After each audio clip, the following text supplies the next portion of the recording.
Hello. Hello. I'm going to do my thing where I say hello until somebody says that they can hear me, and then that is the person who gets a shout out. That's the rule.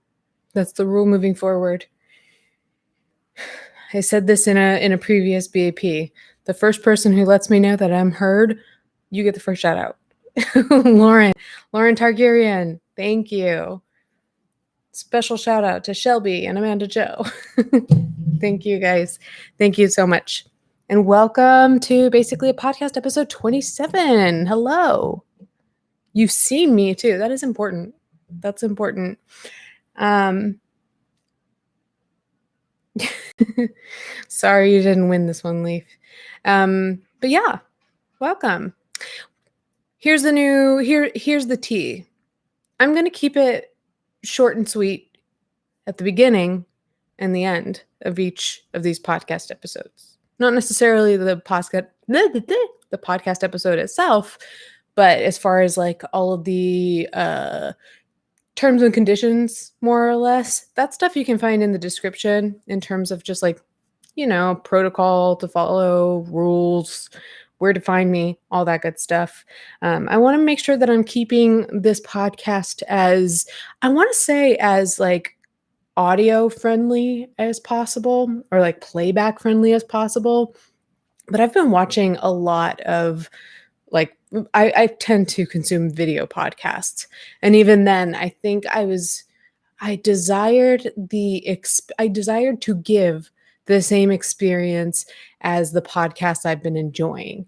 And to be honest with you, there's not a lot of like housekeeping, like live chat rules, hullabaloo, like BS, right, in those podcasts. So let's do better. That's what this is all about. That's what this podcast is about in a way. Also, stupid me. I might have to adjust my chair. I got so motivated over the past week or two to get really tidy, and I ended up like tightening and organizing all of my cords that you can't see, thankfully. And so now I don't have much give with my computer. I do think, though, that this lighting setup works better than what we had in the past. What do you think? What you think? It's going to be a long night. What are Amanda Joe and Melissa Rabbit getting up to? Sammy is random. You knew that Mean Girls Day is my sobriversary. That's so sweet. That's so sweet. I'm flattered. I'm flattered that people remembered. Yeah, thank you for joining me, guys. Let's what I will not deny you. Oh, Asha. Oh, Asha says I look stunning and donated $19.99. Thank you so much. My goodness. Oh, you guys are making it the nerves of coming back to the internet a lot easier. So thank you. Thank you for that. You may have noticed that I didn't send out a prompt yesterday like I had been for most of these past like 26 episodes, and that's something I'm going to play around with too. Again, I kind of want to give you like the podcast experience versus just like, hey guys, we're going to do a live stream, what are we going to talk about, like just kind of figure it out on the spot. Well, you, not me, I'll have to figure it out ahead of time. But yeah, what I'm not going to deny you is a fashion moment. So what am I wearing? I said that as a question in the way that I did because in real time, I was just like, what am I wearing?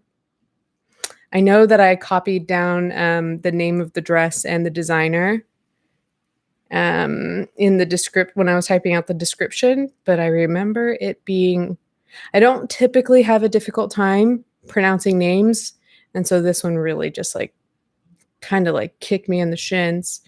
Already we're demonetized. Why? Because I am saying that I'm sober, that I'm grieving. What's the problem, YouTube? Let's see. I really should be adding the designers to my master doc, but yeah, this is called the tiered Halter Maxi dress, and it's by a designer named Bhanuni. Oh, it's Bhanuni by Jyoti. So you can find that name in in the description of the video if you are on YouTube.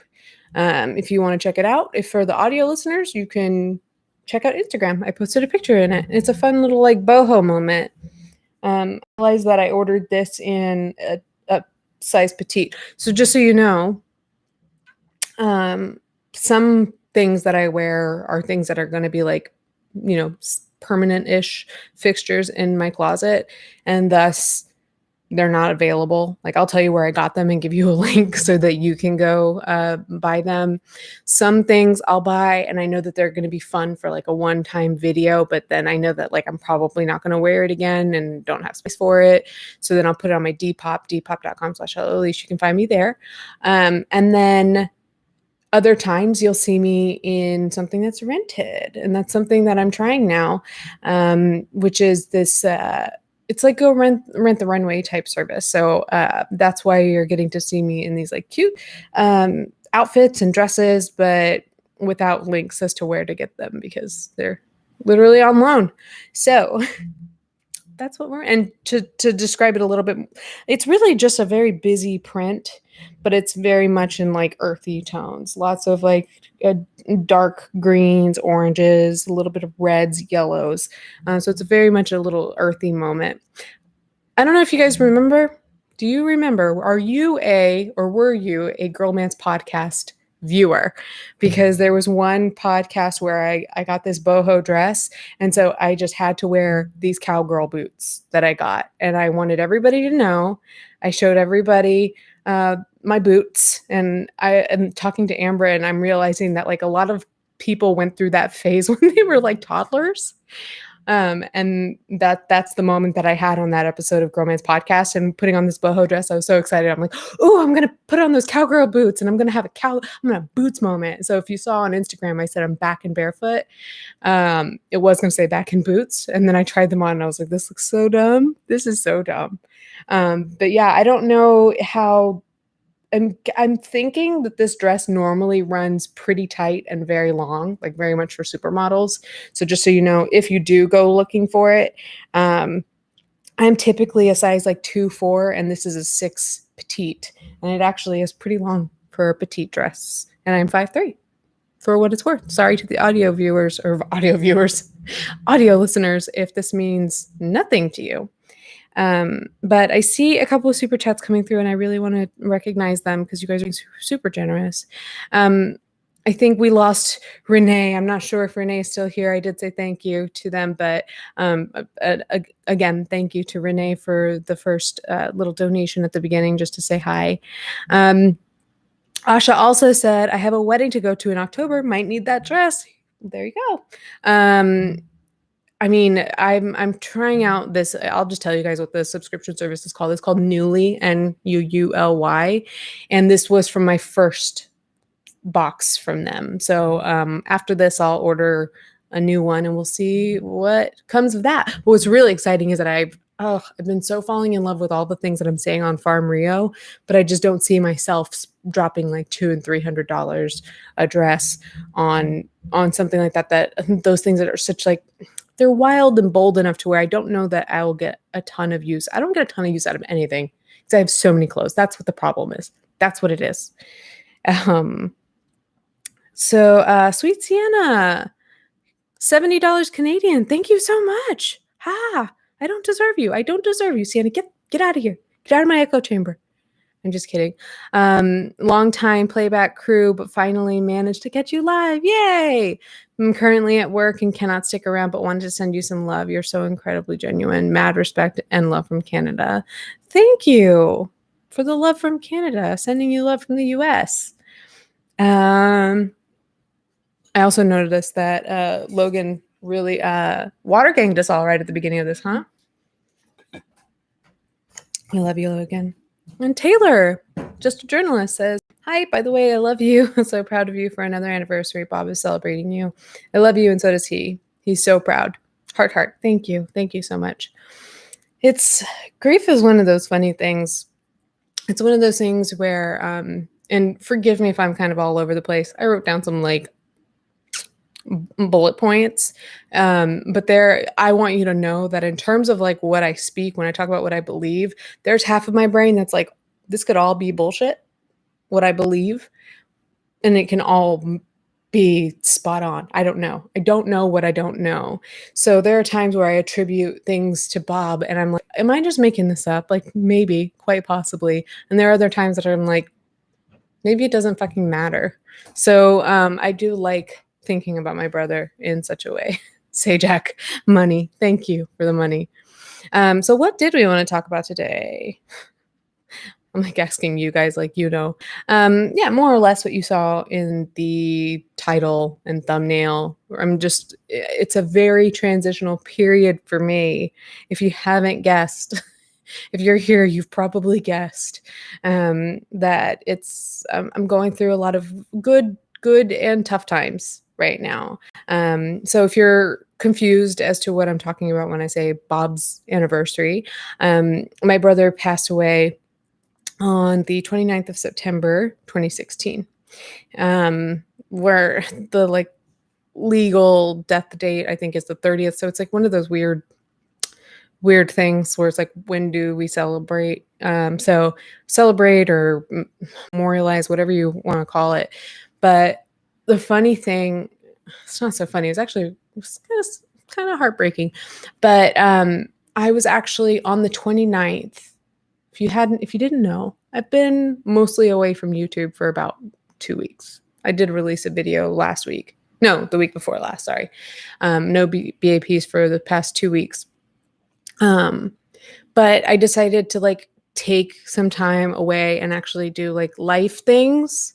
Just so you guys know, if you send in any more super chats, I will continue to check in with the super chats here and there. I really, really appreciate it. I don't deserve you guys. You're so sweet. Oh my God, all the hearts. Part of me just is like so amazed because they're so pretty. Like Taylor, you really went all out with the different colors there. Oh, thank you guys. Bob, they're talking to you. What did Leaf say to me on the day on Bob's anniversary? Something like, cameras are going to be out of focus all over the world or something like that. But yeah, thank you guys. Oh, that's so sweet. Yay, you guys are being so sweet to me. But yeah, I decided like, okay, I'm taking a big step back from the internet for the past, like I said, about 2 weeks. And I was like, well, what am I going to do during this time? And I'm going to be honest with you, and I'll talk a little bit more about this later. But of course, like I've been muddling through a lot of anxiety. If you know me at all by this point, you can probably guess. But also trying to do everything that I could to put myself in the most stable position possible so that I could like process things and also see what I might need, like things that I might be able to utilize moving forward to put myself in a better position to take better care of myself, and also to just, I guess, express myself more authentically in the public eye. And I would say with a message that is going to be more beneficial to people, but I really don't know, to be totally honest with you. It's more about authenticity, and quite honestly, I don't want to say this to like my lovely supporters who are sending me super chats and all the hearts and all that. I don't mean to say like I might quit YouTube.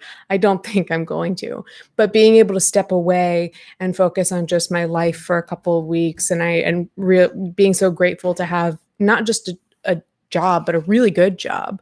I was able to be like, okay, well, fact of the matter is, like, you do this because you love it. This YouTube stuff, this internet stuff, you do it because you love it. Let's like kind of take most of that out of your life for a couple of weeks and see what's there. And I was able to take time to sleep. There was one day there that I needed to sleep. Who was it? I posted this on my Instagram stories, but I saw it somewhere, and it was a little like chart of like ways to take care of yourself, and it had a little raccoon. Alice LaFay, you might appreciate this. I saw your drawing with the possum and the raccoon on Instagram. It was so cute. But it was a little raccoon, and it said something like, when you feel like, what did it say? When you feel like you hate everyone else, eat. And then it shows a little like it shows an angry raccoon, and then it shows the little raccoon eating a snack. And it's like, if you feel like you hate yourself, shower. If you feel like everyone hates you, sleep. And like, I am not one to nap, but holy crap, did I spend at least a whole day just straight in bed, asleep. So I think I needed that. I got some cool things done around my apartment. I hung some art. I did a really like tedious thing with my bookshelf in my little office area. So if you didn't see that, that was on Instagram too. What else? I ordered books. I started a couple, which is a lot more reading than I've done in a long time. And really started consuming a different kind of content on YouTube, which has been super helpful and really started to like actually challenge the things that I think. So in ways like the past 2 weeks have sucked. In other ways, it's been really like a super beneficial time. I think I've really kind of explored different ways of taking care of myself, and perhaps I'll be able to implement a good bit of balance with like backing away from the internet in some ways, but still staying plugged in.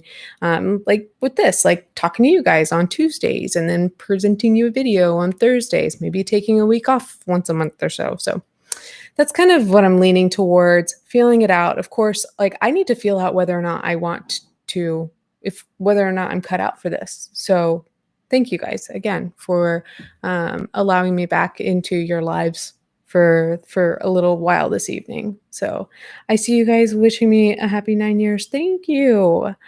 But yeah.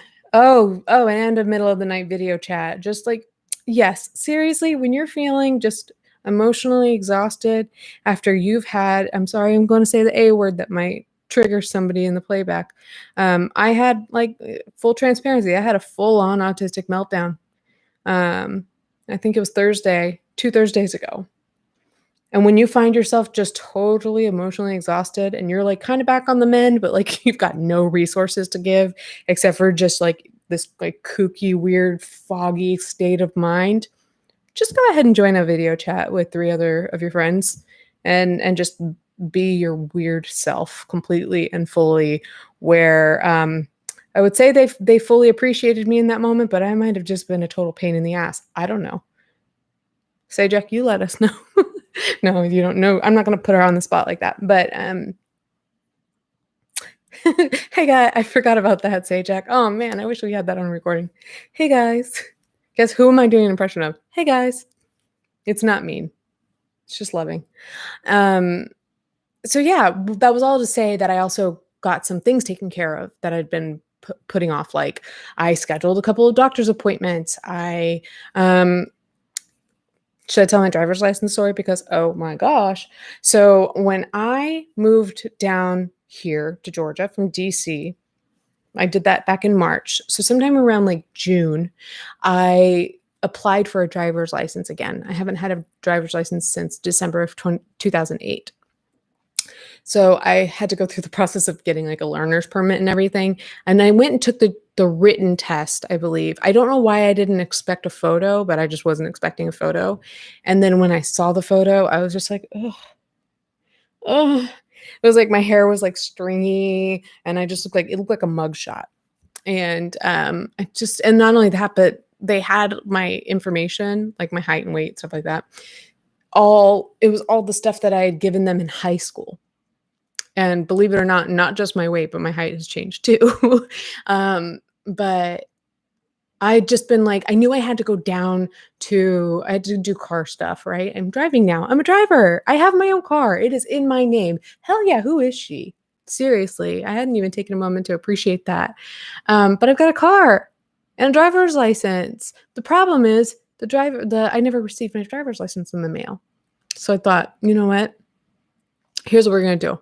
We're going to go full glam and just head down to the DMV, tell them you need them to do the whole thing over again, and just hope and pray. So I did. Like I put in these are extensions, by the way. I put in extensions, did a full lash, lipstick, the whole 9 yards. Meigs was with me through the process in spirit.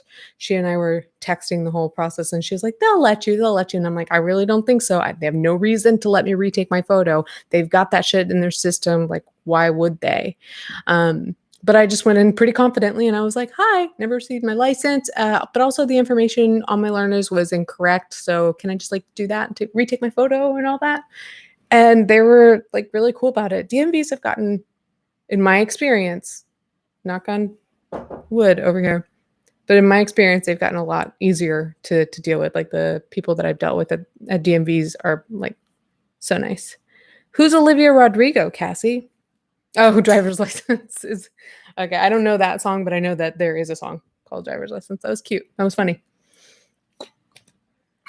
Hashtag water gang. Can I hashtag vape gang too? Or would that get me in trouble? If I do behind my audio listeners, that was either an ASMR moment or just hell in your earbuds. I really don't know. Thank you, Mariana. It is a really big deal to be a driver again after living. So I should not try to read the chat. That's not the point of this new format. It is a big deal to be a driver again, but it's funny because when you move to a big city and then like you sell your car and you don't have a license, there's a sense of liberation in that because you're like, I don't need a car. I don't need a car to get where I need to go because I've got, a subway system and, or things are within walking distance. I can order things like I'm in a major city. Everything is accessible. But then you live that way for 10, 11, 13 years and you start to get to get really creative with how you're going to get things home on the metro or like whether or not you can fit this new piece of furniture into an Uber. Let's hope, like stuff like that. Or don't even ask me how much I've broken my scooter with the amount of stuff that I've carried on it. So, yeah, so getting a car and a license and being able to just up and go wherever I want and not be restricted within like a certain distance too, that's been huge. So thank you. Thank you to those of you who congratulated me. Mary sent a heart. Thank you, Mary. I Dream of Joran said, I second Sweet Sienna 13's sentiments. I am jaded. I love a lot of people and trust a few, but I don't admire that many, but I think you're exquisite in every way. And that's the first time somebody's called me exquisite that I know of. Thank you so much. Taylor, just a journalist again, said, my late sister, whose birthday was Saturday. Oh, happy birthday, sis. Always said Tuesdays were the unluckiest days of the week. Since BAP, it's become my favorite. Hugs. That's so sweet. That's so sweet. Tuesdays are kind of like, right? Like Mondays we know suck, but like that's so cliche. It's so cliche to hate Mondays. Yeah, it's a nice little way to shake it up, to have this like little sense of community here. But yeah, I was, this has been such a story all to get to this point that, I think I said I took care of some DMV stuff, got my car registered, got parking pass, everything, all the things down to, like I said, doctor's appointments and tattoo parlor. So, I'd been wanting to get a rose tattoo, just like a very traditional, antique scientific botanical style, whatever. And so you might have seen that on Instagram too. I went out and got that, and it's right now it's in like it's like nasty flaky phase, so I don't want to like show it off too much. But I have this on the back of my arm, and I do think that I might be adding some more above it because it's going to kind of all meet up with a big cover up. I'm going to get over this scar on my shoulder. So yeah, I got this tattoo, and it's funny because I told you guys that I was wading through a lot of anxiety that week. And I know everybody has a different experience with getting tattooed. And also for me, it all depends on the day. It depends on where on your body you're getting tattooed. But for me, I was feeling really anxious. So when I was there and actually like under the needle, I noticed that it kind of melted away my anxiety. So that was really cool. And when I got home, probably less than an hour, it was probably about 9:45 or so when I got on Facebook and I realized that my dad had posted kind of a memoriam to my brother on Facebook and said that, it was 5 years ago tonight at 10:30. And when I was reading that, it was specifically 9:44. And I was just like, oh God, I forgot that was even happening. That just happens sometimes. And I will say, like, for me, I can feel very like guilty when I forget an anniversary and then it happens. Oh yeah, Kane, I totally almost fell asleep. But yeah, I was excited about my tattoo. Like I said, it was pretty calming. And then I realized it was my brother's anniversary. And so I did have my moment where I kind of just sat and like cried it all out. And and this kind of ties back to what I was saying earlier about like sometimes I'm just like, are these things related? Am I making this thing up, or is this true? Is it all bullshit, or does it even fucking matter? And so I was just like, oh, that's right, I showed Christina, and she was like, oh, is that for Bob? And I was like, well, I don't know how it would be. I mean, it says Rose, it doesn't say Robert. It does say RO. There's a big R. Ironically, my mom got her first tattoo at 52. Shortly after my sister got one for my brother, and it was one that I picked out for her, and it was just the letter R and a period for his initial. And my sister got it back here, and my mom got one too. So my mom is tattooed, which is really cool. And so I was just like, no, it's not really for Bob. But then it was on his anniversary, and this is my first color tattoo, and it's actually very, very well goes with this dress. And so I was like, maybe this was a gift from my brother. I don't know. We'll see. I can add a bee to it, like a bumblebee or a honeybee, which for me is very representative of Robert. So my hair didn't grow out, Norm, but thank you. That's funny because I mentioned that in my upcoming video where I'm also wearing my extensions. It's funny because I was just like, who was I talking to? Was I talking to Ambrin, or was I talking to Christina, or did they both say the same thing? Where I was just kind of like, I hate having my short hair. I love having my extensions. And I think because of my driver's license picture.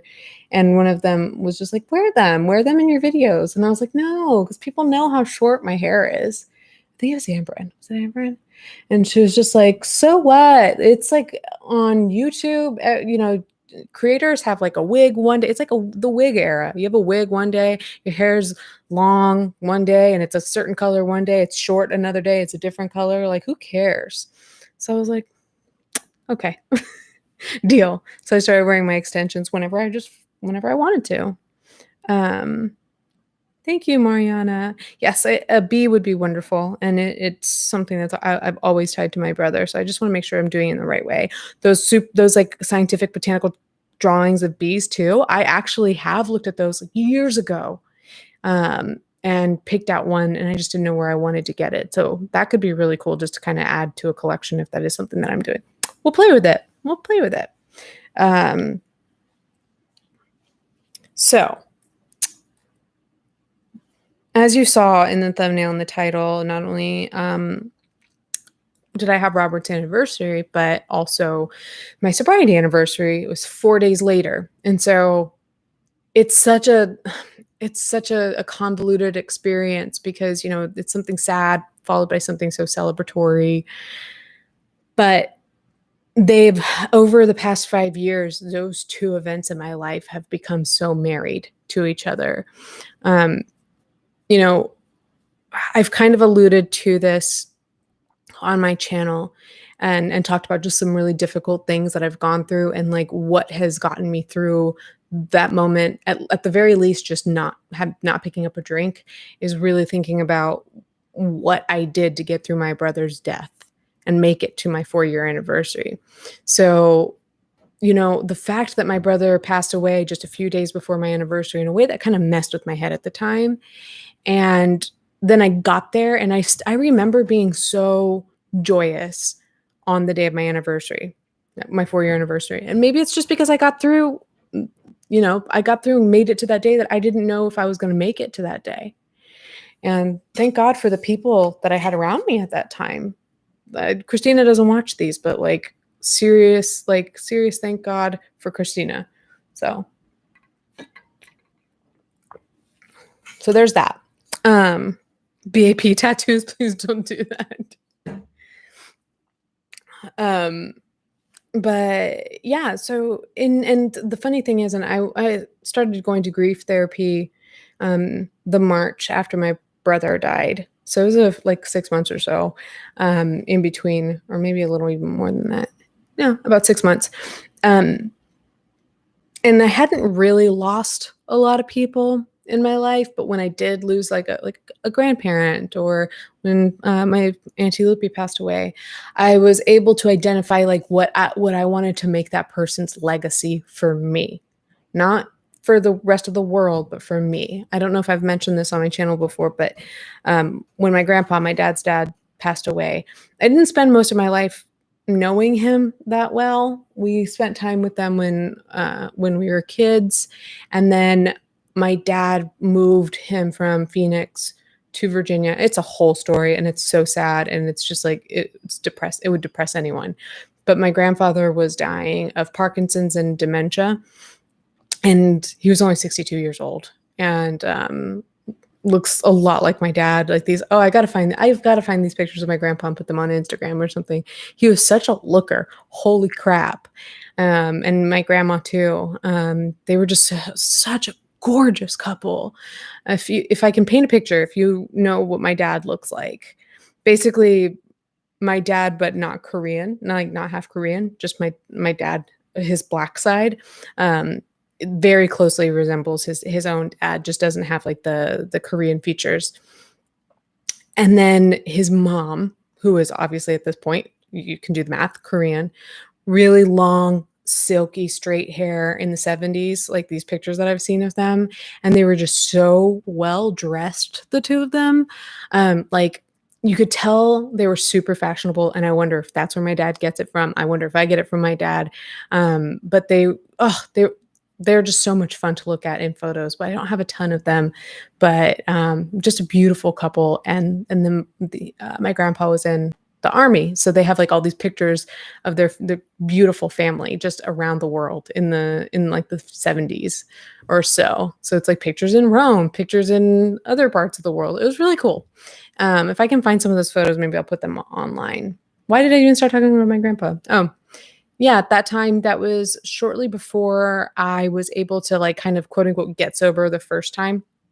I did manage to rack up about 1.5 years without a drink, not having any understanding of what alcoholism was, just knowing that I shouldn't drink. And then I had a relapse in 2012. And then after that is when I got sober for good, God willing, please. But shortly before I decided to stop drinking that first time is when we were taking care of my grandpa. And when I described to you Parkinson's plus dementia, that is a very rough existence for anyone, I'm sure. I'm not even going to guess, I'm sure. Because as far as I understood, in a sense, the lights were on. It's not even the lights were on, but nobody's home. It's the lights were off and someone was home. Or that's how my dad kind of described it. As my grandpa was there's stuff going on in his head, and he cannot speak these words, and he wants to get up and move, but his body can't do that. So it's just he was very frustrated all the time. And you could tell that he would kind of fight to not, move to this spot or that spot, or however anyone was trying to take care of him. Like I said, he wanted to stand up. One thing that they said he would not let anyone do is he had some drops that had to be placed in his mouth because he had a feeding tube, and their mouths would get dry. Meaning people who this medication is intended for. And my dad said something yeah, he won't let anyone give him those mouth drops. The nurses say that he'll close his mouth really tight. He just won't let anybody. And I just remember me trying to give him these drops and saying Grandpa, can you please just let me put these drops in your mouth? That'll just make everything easier if you'll just let me. And he opened his mouth just a little bit for me. And I know that like I'm not very good at telling stories in like a linear way, but I told you like I didn't spend a lot of time around my grandpa. Oh God, I'm gonna get a surprise cry out of this story. I didn't expect this. I still have like some memories. I posted pictures of me and my brother, and there was a picture, if you saw on the Instagram post, there was a picture of us and we're holding oranges up to our eyes. That's at my grandpa's house in Phoenix or wherever he lived at that time. But my grandpa probably had seen me until I was like kindergarten age or so. And then like I don't remember much of spending much time with him anyway. But when my dad physically brought him into the house and he was sitting down and kind of like I said, kind of like getting frustrated at like moving here, moving there. And then my dad kind of beckoned me over and he was like, Dad, do you remember Alicia? Do you remember Alicia? Remember little Alicia? And like his whole demeanor just changed and he like kind of lit up a little bit. He couldn't say anything. He just kind of lit up a little bit and he was just like so happy to see me. And at that point I was like in my mid-20s. So I'm just really glad that he knew who I was in like that short time that I took care of him. And so when it got to that point that he let me put the mouth drops in his mouth, I'm like, oh, this is my grandpa who loved me and like will put aside his own ego and stubbornness. Will set that aside for me. So this is I know it's a weird story, but it was really sweet for me. So what was that all about? What's that all about, Alicia? Well, you're an emotional mess these days. Yeah, so I remember every now and then when my grandpa would like fight, and you would finally just like relax and like lay down and give up the fight. He would sometimes, I would hear him mutter, everything's going to be all right. Everything's going to be all right. And I don't know if he was like quoting Bob Marley or just stating everything's going to be all right. But I do remember kind of like examining myself a little bit in those moments because here I am like still drinking at night, maybe not as much as before. I still haven't gotten my act together, still hadn't like gotten a job after being unemployed for a really long time. And, you know, my primary complaint in life was anxiety, which unfortunately still plays a role in my life. I would love to get to a place where it's not such a prevalent force. But either way, I was looking at my grandpa as he would say things like, it's going to be all right. Everything's going to be all right. Everything's going to be all right. And I'm like, well, if he can tell himself that everything's going to be all right in the state he's in, then what am I complaining about? Or like, what excuse do I have? And he died on September 11th. So actually, yeah, his anniversary was not too long ago either. September 11th, 2010. And then I finally got a really good job in December of 2010. So it did, like, my grandpa's legacy kind of for me became like, you know, just the ability to have faith that everything's going to be all right, even when you have no reason to believe so. That's what I wanted to kind of carry with me. And something that I realized when it happened, I was like, you know, this is going to sound really clinical, and I'm sorry if it sounds really like insensitive, but sometimes we just need a way to make the death of a loved one more palatable, more digestible. And, you know, having belief systems can really help with that. I'm not saying it's the right way or the only way or anything like that, but there are definitely ways that are like worked into like certain ideologies that help with that. So kind of this like belief that this person, that's his legacy. And really that doesn't even take any sort of like spiritual or religious belief, but just a connection.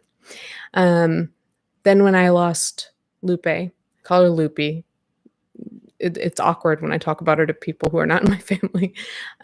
When she passed away, she was just in such a peaceful place with all of the people in her life, like everybody in her family, all of her friends, and everybody. And she had no like burnt bridges.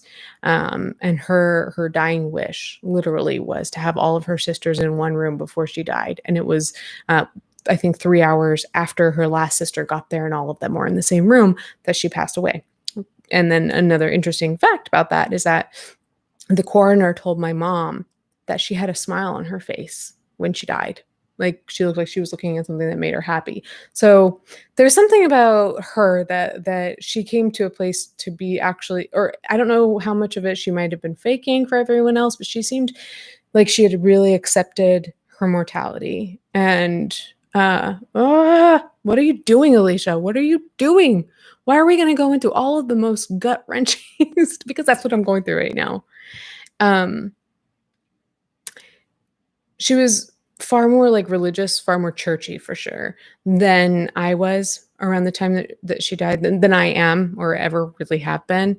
But I still think that it's like really beautiful, and it makes me happy that she was like so embracing her mortality. Like, at first you could tell that, like, she was 34, she didn't want to go, but then when it got to the point where she was on hospice care, she really started to embrace like that this is what was happening, and she was going to get to go to heaven, and that's really awesome. So she could be really joyous about it. But again, she still maintained her sense of humor during that time. Embarrassed me, it was fine. The last thing we ever did together, audio listeners, if you're there, I'm just trying to compose myself for the stupidest reason. The last thing we did together was watch an episode of Broad City. And I remember because she used to be kind of a wild one.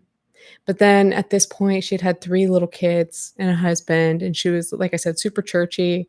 And so she was living like the good girl life. And I was in my 20s and, not wild, but just like still having fun.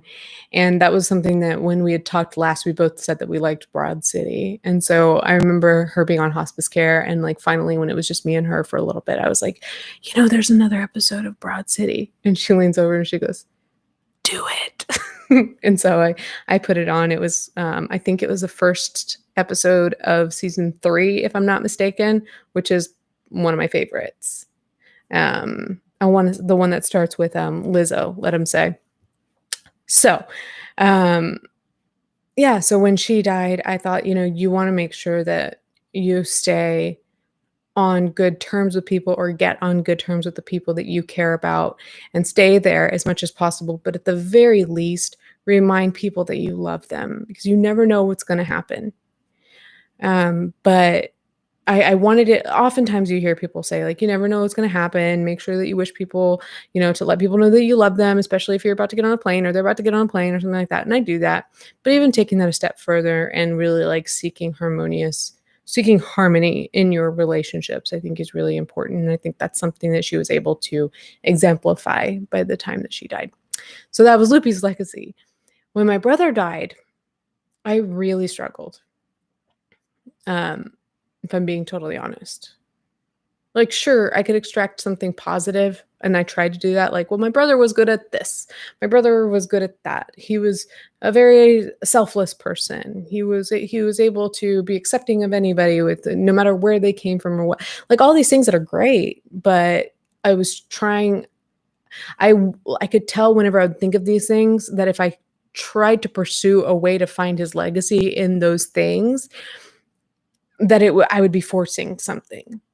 And so I was kind of bummed to be moving through grief therapy for a while and to not have figured out what my brother's legacy was. And it's especially hard because without having that, the meaning, the purpose behind why he died, not necessarily the literal purpose, but for me in my life, what could I attribute that to? And that's kind of where, like, I feel like that spiritual connection to this whole concept comes in, is like the sense of meaning for why something tragic happens. And I couldn't find that in my brother.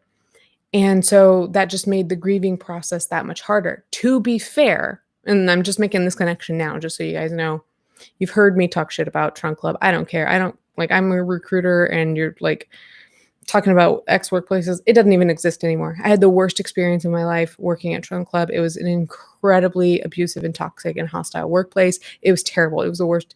I got freaking appendicitis because of that workplace. But also, something that my therapist at that time pointed out to me when she was leaving and I had to turn over to a different therapist. She had made me this timeline of all the things that we'd worked on together. And she showed me, like, from when we started working together till now at that time, different points along my journey, like the things that I was working through at different times. And she was like, just so you know, it wasn't until this period right here that you actually started processing your brother's death, that you actually started to grieve your brother. Prior to that, you were dealing with so much stress at Trunk Club that you weren't able to grieve your brother.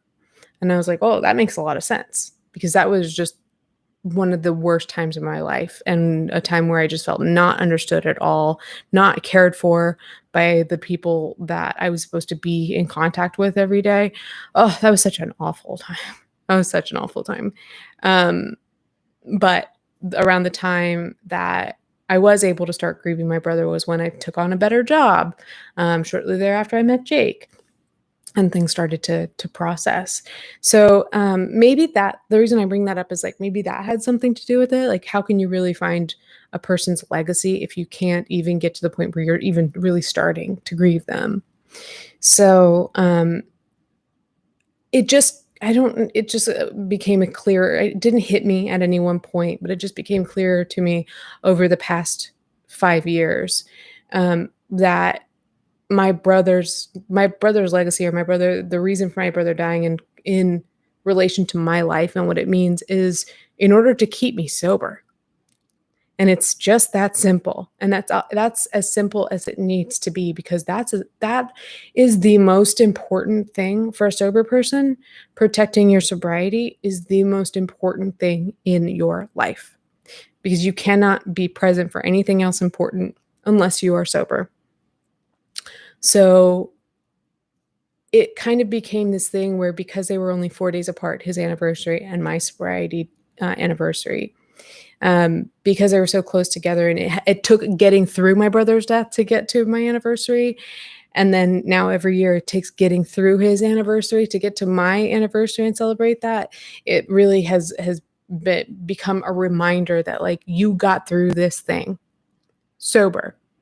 Good for you. You can do it. Life is not going to be able to throw anything at you that is bigger than going through the death of your brother. So it's kind of it's reassuring in a sense, and I'm able to talk to him when it comes to like anything that I feel like might be testing my sobriety. So I see grief is a weird thing, my dude. It's yep. You know, people say like it's different for everyone, and it is. Like, I'm not trying to make fun of that notion with the voice. But you hear that and you first think like, oh, like, okay, people go through the motions differently. The different stages of grief happen at different times for people, and all that, like, is true. But like, literally, like the things that we extract meaning from, or that's morbid. I'm not going to go into stuff what I was just thinking, but like my mom seeing a cardinal while she's at her kitchen sink and thinking that, or two cardinals she usually sees, thinking that that's Bob and Loopy. That's how Bob shows up for her. I don't see cardinals, but I did used to see a bumblebee that used to come around shortly after he died. I was a smoker at the time with my cherry cokes. I'd go out on my balcony with a cherry coke and a cigarette. Don't judge me. It's what I did at that time.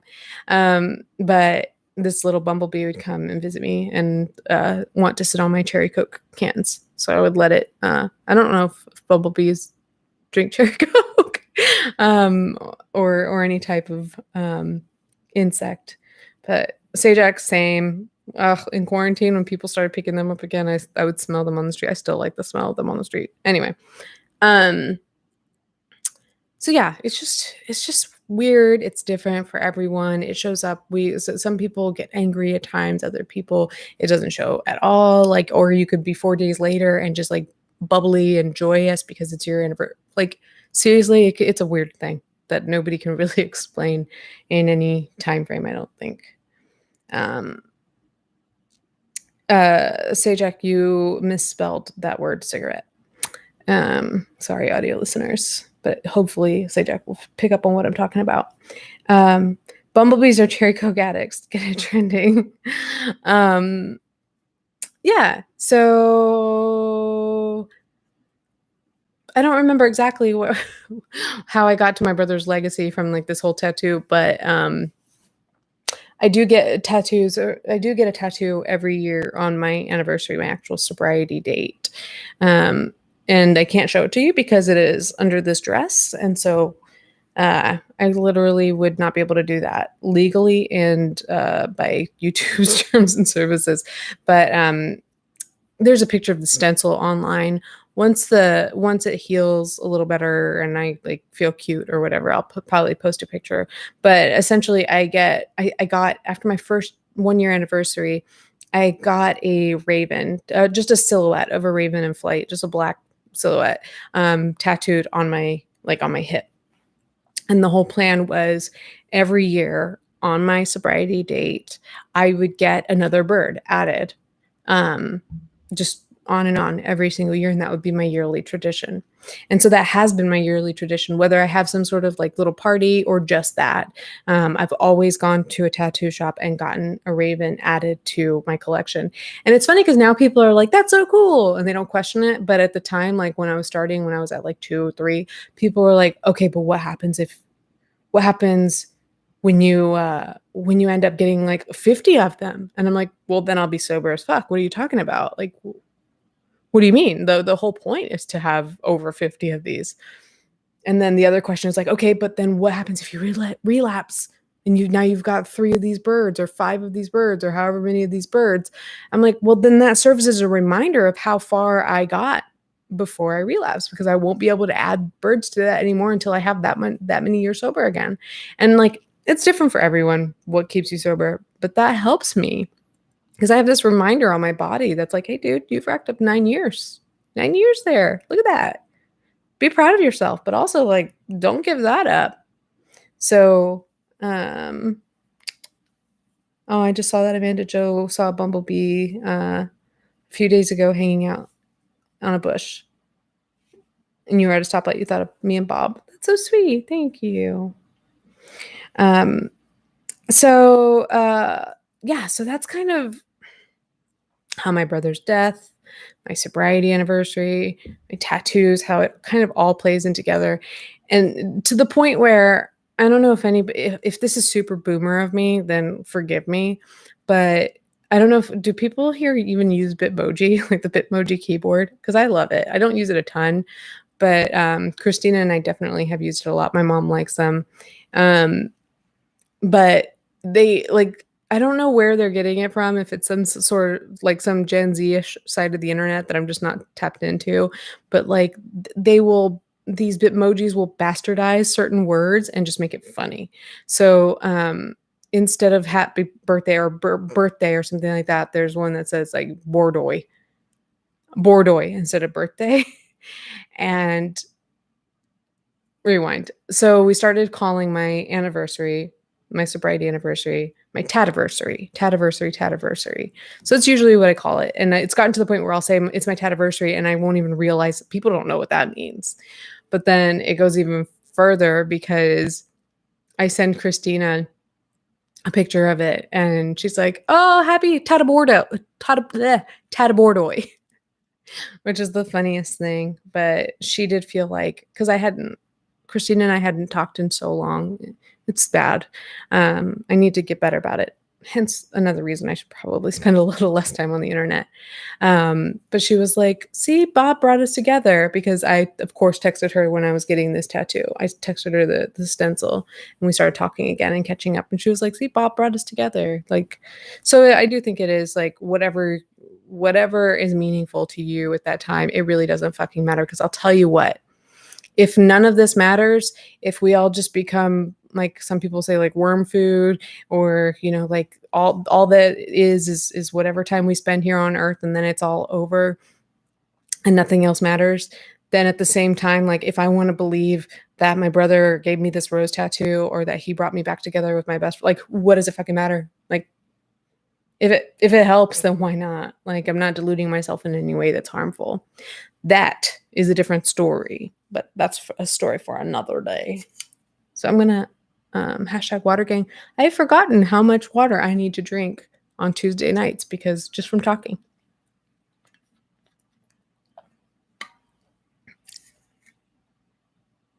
If what's true, you're going to be really sad you worked your whole time being here.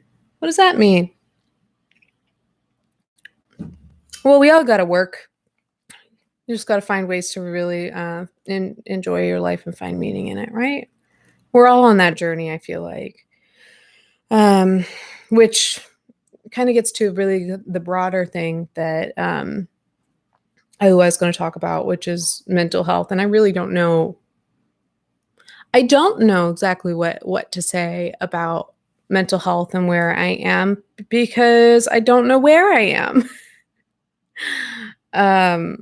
I see, sorry, one more super chat from Sajak that says, "Here's some uncomfortable money." This is what happens when I have friends who don't know how to handle me crying and showing emotion. Do you guys remember when Nayli would be like, "Watch, I'm gonna make her cry," and then felt really bad because it would work? Oh, that's so funny to me. But yeah, let's see. So mental health, where are we with that? Holy shit. I mean, I'm not gonna say I've been in the best place. No, not at all. But trying to do my best to take care of myself through a really hard time. And so in a sense, like that can be being in a good place if you're able to take care of yourself and survive something that, to be quite honest, some people have not survived. Um, and I don't just mean, I'm talking about a multitude of things. Why I backed away from the internet. I don't want to get into it because then like the politics of it like starts, it hurts some people and other people just want to be helpful. But I made an apology 2 weeks ago today. And for that situation, if you just want to show general support for me and my mental health in this BAP, thank you. But just, I don't want to speak specifically to that or run the risk of any of us diminishing that apology, the need for it, or the people that deserved it. So just wanted to like put that out there for you guys. That I don't want to like, I don't want any of us to talk about that specifically and run the risk of just like doing something insensitive because we're live. But it does play into this because I went through a period. I don't know if it's a good thing to go through something like this on the internet because it's such a weird thing, right? You know, you mess up in life and you can learn your lesson and go, oh shoot, like that thing that I used to do was not okay, and change and not do it again. And then, you know, if people in your life learn about it and have an issue, you can have a talk with them. It's fine. It's very different when you're in the public eye, not only when you're in the public eye, but when you have people who really want to revel in your demise. And so it's in my opinion, such an act of disrespect, not to me specifically, but to the people that I may have hurt, to just be like, this is all for like fun and games. This is all sport. Versus like actual human emotions being involved, the mental health of either the person that they want to see fall, or the person or people that they may have hurt, where these two parties are trying to work out, you know, what happened, where are we now, what is the state of your character, and what can I do to make this up to you? You know, is there anything you'd like to say? Like there's a whole exchange there. And I don't, that's not all to say that like this experience is solely to be experienced between me and those people, but then where others come into the conversation, I think it's just important for others to be able to be there, to be supportive to whoever they feel like they need to be, but really to also pay attention to the message and learn, you know, what can I pick up from this situation? Is there anything that I need to learn about this person being me? Do I need to reassess what I think about her? Do I need to, whether that be like full on, like I can't support this person anymore, or just a heavy dose of reality that this person is a person and is going to disappoint people sometimes? You know, do I need to look at my own behaviors and pay attention to some of these messages? Because holy shit, I've done these things too. Like there's a lot of ways that the rest of the audience comes into play with situations like that. Here I am saying, well, I'm not going to talk about this, but I do, like, this plays into like the whole mental health factor. But that is all so valid, so important, and those are conversations we need to have. And what a better time than when something like this comes about and somebody's going through a tough time with having to like actually issue an apology. That's hard, dude. Like, but the ability, being able to give an apology and mean it and do it to the best of your ability. You'll never give a perfect apology, but I do think that being able to do it is a skill that everybody could probably benefit from doing better. And I want to like put a pin in that because there are people who are different in a different way. But I've always thought like I'm kind of one of those people that's pretty like firm in the things that I believe and pretty opinionated, a little bit more on the stubborn side. And so like learning to take criticism and learning how to give apologies has been a learning process for me. It's something I still continually have to work on getting better at all the time. There are some people who perhaps giving an apology is really easy for them. But I'm not trying to judge anyone here. I'm just kind of like classifying types of behavior in my brain because I know that if I just speak to one type of person that I relate to, then I'm like negating these other behavioral types. But I feel like there are some people who find it really easy to give apologies, but it's either because they just have learned that that's what you have to say in order to kind of like get the monkey off your your bat, so to speak, just to like get rid of a problem. Or there are people I think who freely and easily give apologies because they kind of have this mindset. And I think I've said something like this before on my channel, but kind of this mindset that I suck, I suck, I suck. I'm the worst. If there's a problem in the world, it's probably because of something that I did. I'm sorry. I'm sorry. I'm the worst. I'm sorry. And that's not the kind of person that I almost ever find myself being, but I became that person. So, not directly when things kind of hit the fan. When I gave that apology, I mean, there are so many ways that I could have done it better or worse. If I would have waited, to be honest with you, if I would have waited, I might have been in a much worse place and done it even worse. Because when I did, it was before I had heard a lot coming in from the world. I really hadn't heard much of what people were saying about me, and I have still avoided the spaces where people are really, like I said, just kind of celebrating this for sport, not out of care for anyone else. And so I spoke from directly where I was in that moment. So I'm sure I could have done better. But I know that after a day or two of dealing with it, that I started to become so defeated. And to be honest, I still don't know what to do differently in this situation, but I started to hate myself, which is not something I typically experience. Self-loathing is just not that's not something that I have a lot of experience with.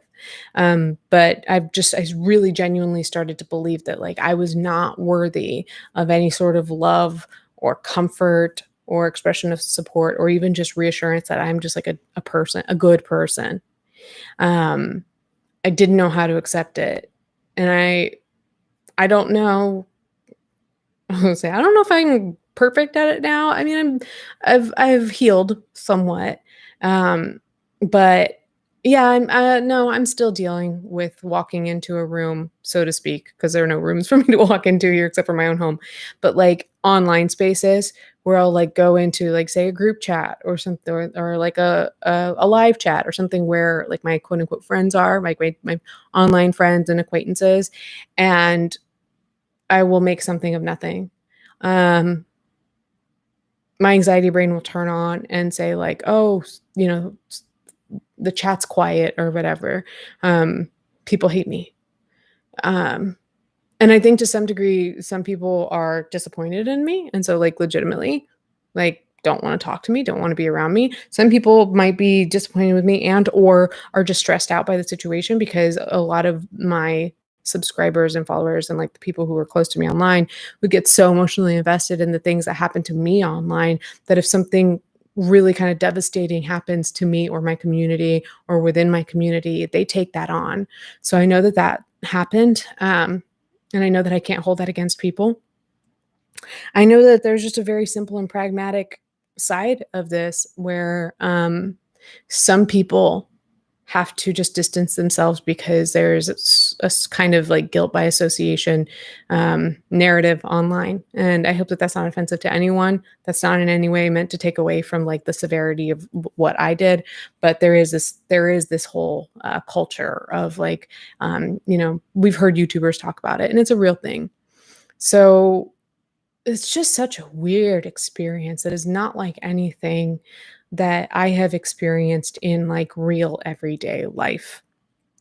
Um, and so I do hope to bounce back and to feel kind of comfortable in my own social circles because I also don't want to be that person. Like as much as nobody really wants to be around that hard-headed person who's always right no matter what all the time, you also don't want to be around that person who's just like such the ever like self-defeatist and who's just like, "Oh, yes, this must be my fault because I'm the worst. I know I'm the worst. I'm sorry." Like, "Oh, you stubbed your toe? That's probably because I should have known that chair was going to be in the way." Like, like that's not helpful to anyone. We want to see somebody who's like who's somewhere in between, got some balance so that when they say these things, you know that they mean it because you know that they've thought about it from a place with where their head is at least somewhat clear, or that we know these people are self-aware enough to where when they do say things, we know how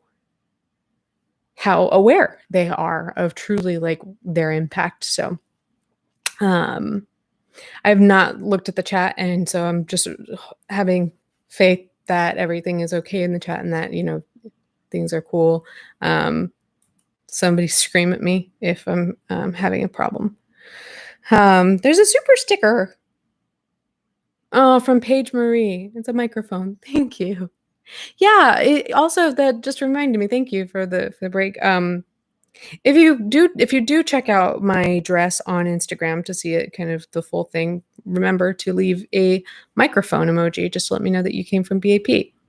Things are cool. Thank you, Sojak. It's a tricky thing to navigate.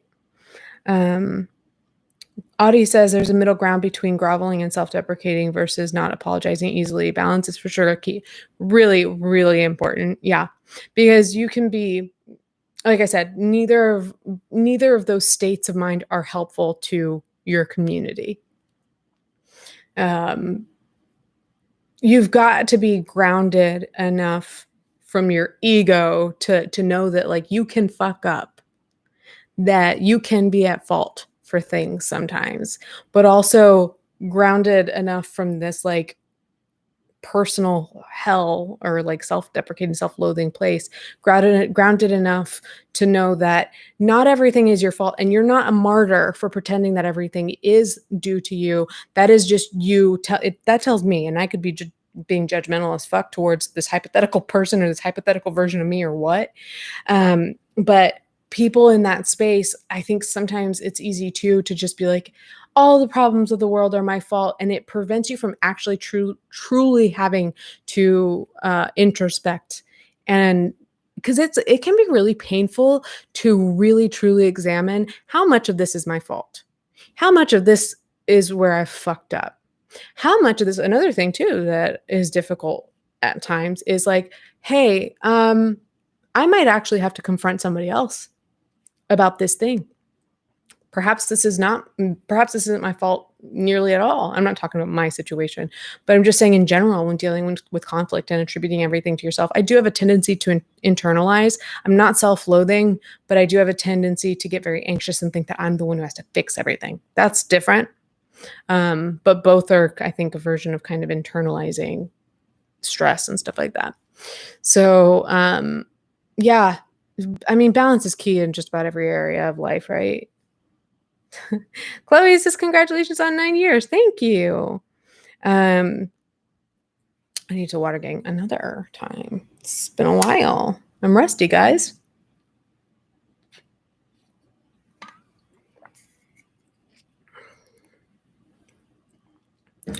Linda, I hope that that's something that that gets a little better for you. You issue, that we're all on our own journeys, or as cheesy as that is, we're all on it. But I would venture to say that most of the people that gather in spaces like this, especially around a podcast title like the one I gave, probably people who are looking to better their mental health in some way.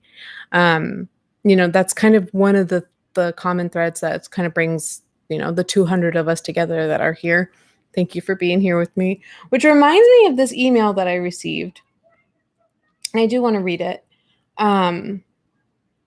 because my podcast producers forwarded it to me, and it was so helpful. Like, I need to make a love folder. That's something we were talking about too, is not having a love folder that you can use to like kind of pick you up from the trenches, because it's not good to be in that place for too long.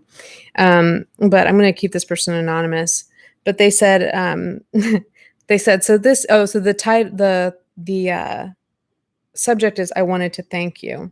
And I have commentary on this when I'm done. So don't think that I'm like taking all the credit for what this person's giving me credit for. But they said, so this is going to sound strange, but I don't know how to address you. You're a person, so saying hi, hello, leash feels weird. But so does referring to you as Alicia, which I assume is your name, but hello. If you're wondering about that, you can call me Alicia. You can call me hello, leash. I think what a lot of people online do is they refer to me as leash. But you can absolutely say hello, Alicia. That's totally fine. It is my name, so it won't feel weird to me. They said, I wanted to write you to say that when I started your content over a year ago, I was in the process of, just to be totally honest with you guys, I am going to get out of the habit of giving what I think might be, for me, excessive content warnings. But just so you know, in case you need to step away, surprise, this is a podcast about sobriety. This alludes to drug use. It's not graphic at all. They said, I wanted to write you to say that when I started your content over a year ago, I was in the process of getting high at work. I was also in the process of attempting to get sober. And while working overnights, I would listen to your story time videos about your own journey to getting sober, amongst your assorted commentary videos. In April, you tweeted a message, something along the lines of, if you're considering getting sober, please go to a meeting or detox, or etc. And you're going to do this because you know you have to. And they said, I'm paraphrasing, but I wanted to tell you that after almost a year of trying to get sober and relapsing, those tweets were a significant chunk of finally getting the courage to get sober. It helped me understand the gravity and the weight of such a decision, and what it truly takes to understand the push behind the decision, that I had to, that it was the only path forward, or my life would continue to be defined by drugs. And a life defined by drugs would be an awful shame. Well, yes, my sobriety is mine, and I can't really put it on anyone or anything, and it's really important for me to know that. I wanted to tell you that in a small way, you did help me. I've now been sober since May 21st of 2021. Yay, congrats. I don't know if you're hearing this, but that's so awesome. They said, I apologize for my grammar. I'm not skilled in writing. I just wanted to extend some kindness your way, and that in your time on YouTube, you did help someone, and that it mattered. Which thank you to the person who wrote that. Thank you, producers, for sending me that way, or sending that my way. It's pouring outside. It's very pretty. And I do want to say that I know what it's like to be that person who is just like, oh my God, this person said the thing that I needed to hear and it changed my life, and that person got me sober. And of course they didn't say that. But reading that and being able to see that from an outsider's perspective, I'm thinking, like, whoever you are, I don't know if you realize how much of that was you. Like, I know that on a cognitive level, like, people tell you, like, this is you. You're the one who did it. Take credit. You did it. You did it. But, like, seriously, if you were in a place where you were not ready to even consider the possibility of getting sober, if you are not in a place where you are open to that idea, you're not going to be consuming content by a girl who casually alludes to her sobriety in every other video, and certainly not listen to her stories about how she got sober.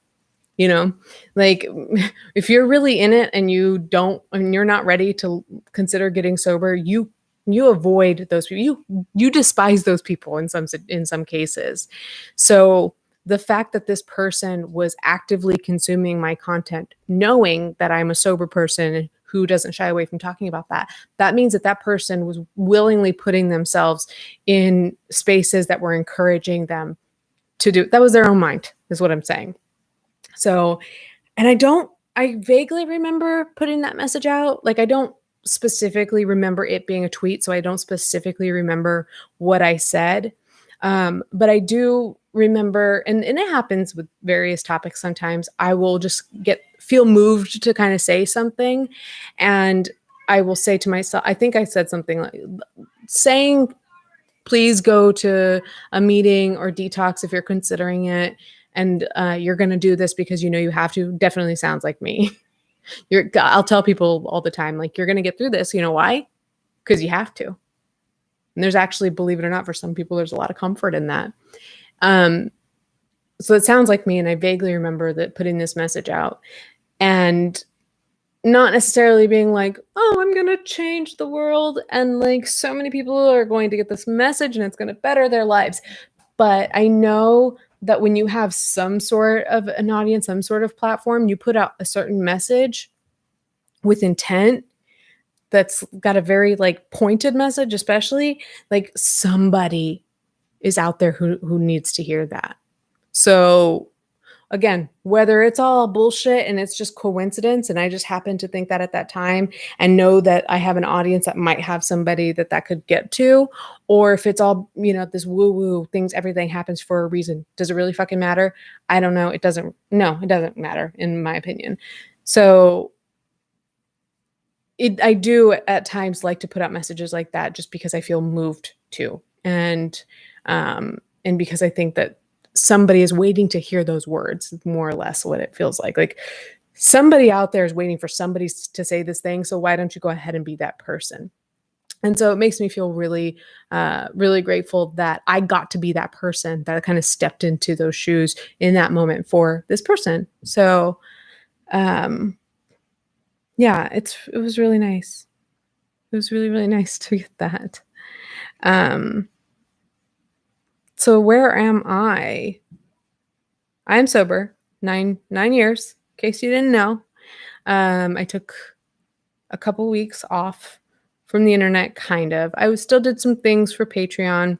Those are my paying members. Atticus, you've been in this room the whole time, seriously? Somebody needs to remind me to go fix their litter robot. So not very podcast appropriate, but their litter robot is stuck. Hey, buddy, you want to come up? You want to come up and say hi to the friends? They always ask for you, but I always have to shut the door. You're going to be a pain in my ass. Come on. Come on, buddy.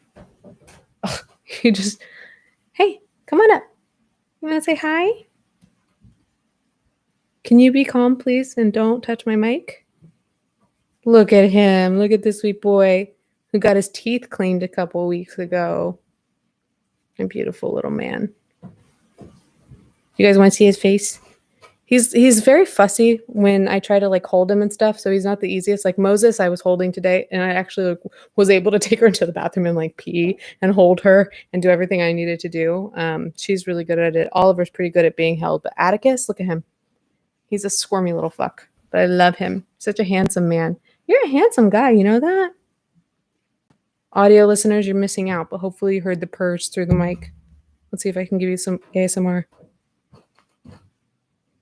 No, it just feels like he just burped. So, but he's also drooling. So, hey, sweet boy, were you really napping that whole time? You're getting old if you were able to nap through that whole podcast. That whole time, this is Atticus. He just wants to put his ass in the air when I'm on YouTube. That's all if you guys remember, like over a year ago, I was saying this in videos. He just wants to come and put his ass in the air. Atticus, this is my cat's ass. In case you were wondering where it was. He's purring. He's a sweet boy. And if you are new-ish to my content, this is Atticus. You just bumped into my mic. People are going to be mad. You want to make the people mad? We don't like to make the people mad. No, now I made the people mad. I don't want to put my ass on in the air on YouTube, but give me some time. Let me work on this a little bit. Maybe I'll want to. Oh, now he's gotten comfy with me. Okay. You can't be mad at Atticus. I don't know if I've ever been mad at him. I don't think so. The only times he's really ever he is drooling on my laptop, so Neely's coming up with the perfect way to make Alicia cry. I could use it honestly tonight. But no, I don't know that I've ever been mad at Atticus in his whole life. I don't know if I can be really all that mad at cats. I've been mad at Moses before because she fights Oliver and beats him up. But that's not her fault. She's just a weirdo. Atticus. Oh, buddy. You can still see his arms, like the hair on his legs is short from where he got his dental. It was so funny when he came back because they had to poke him in both of his legs. I feel like saying arms, Does anybody else do that? Like there's front legs, there's arms. Dude, your neck is wet from all your drool. And he's also making biscuits on my lap, which he doesn't do. What was I saying? What was I even saying, yo? That I need to fix your litter box. It got stuck. I'm glad you weren't over there trying to use it. I'm sorry, guys. He's just having a moment with me. Every orange cat I've ever met has been so very, very dumb, but oh, so sweet. As far as I know, and I've only worked in the veterinary field for like 5 minutes. I worked as a client coordinator at an animal hospital in the DC area, and have had a bunch of cats. But one of the things that is in the circles that I've known is that there is a common personality type with ginger cats, particularly ginger boys. And I don't even know how to describe it. Like, you guys know Atticus. He's like weird and he's energetic and he's like goofy but super friendly, really sweet, just like really lovable and kind of just a little bit of a kooky way. See? Stop. You got my hand all wet. So yeah. I'm so sorry to the audio listeners. This is all the more reason to watch on YouTube as well.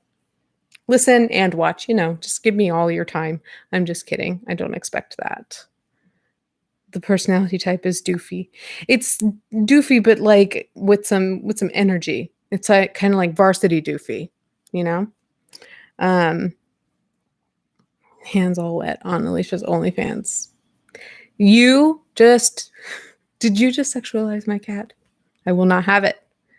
I'm so glad that some of you really enjoy the live experience. I never really know what I'm supposed to be doing. And honestly, maybe that's why this works sometimes, is because I started YouTube not intending to do anything in particular, not having a certain like objective in mind, not knowing how to do this. When I started Patreon, I was like, I don't know what I'm doing here, but this is what I want to talk about. These are the channels that I want to create and clubs, meetings that I want to do. And then people are like, yeah, there are no other Discords or Patreons that are like this. And I'm like, oh, okay, but it works. So Lauren says that you're just here to hang with me. Thank you. But yeah, in terms of just like where I am right now, thank God, I feel calm and good right now, ish, relatively, which is such a fucking relief, you guys, because like, if you can imagine, I was really, honestly, I was nervous about coming back. It's one of those, but kind of like nervous in the sense of like climbing to the top of the ladder of the diving board. kind of thing. You know, anxious about it, but knowing that I just need to do it and get through it and that it's probably going to be okay. And thank you to those of you who did reassure me that things were going to be okay. And it's not always going to be okay. It's not always going to be easy. Some people are going to leave some nasty comments on my Instagram photos. That's not appropriate, by the way. Just in terms of etiquette, I don't think that's appropriate. Like if you want to like express your disdain with me, like maybe even DM me if you want, but not in the comments where like my parents are hanging out. Like, psh, please. Anyway, wet necks. Yeah, I would show you if I could, Audie, but he's got just like, yes, yes. Ew, my cue key is all wet. He's looking up at me like this. I can't. I can't. Not even comment flooding. Bless the writer said insta comment flooding is so stressful. That's annoying. You guys have seen the Roblox kids do that to me. But even just like I don't know, I just think there's like a time and place. When people get very Twitter on Instagram is weird, you know? Okay. This is what he does. When he's no, do not rub against that. He was about to go against the camera.